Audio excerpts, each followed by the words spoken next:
আলহামদুলিল্লাহ আমার বিরিয়ানিটা রান্নাটা কমপ্লিট। হ্যালো আসসালামু আলাইকুম, আমি ফারজান ইসলাম নিমি চলে আসলাম শর্ট একটা ভিডিও নিয়ে।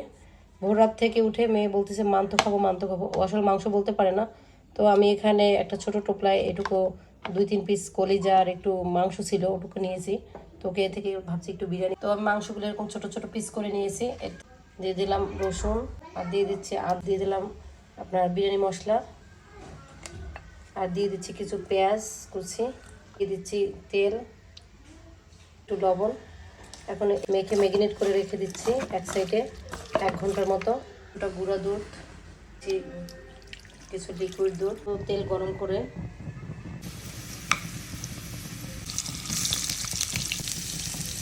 এখন আমি আলুটা একটু ফ্রাই করে নিচ্ছি। এখন মাংসটা চুলায় আমি বসিয়ে দিয়েছি, মতো কুক করে নিচ্ছি, 5 মিনিটের মতো রান্না করে নিচ্ছি। এখন এর মধ্যে এই ভাজা আলুটা দিয়ে দিচ্ছি, তারপরে আবারও 5 মিনিটের মতো এটা ঢেকে দিচ্ছি। এই যে দেখেন কালারটা কিন্তু অনেক সুন্দর আসছে।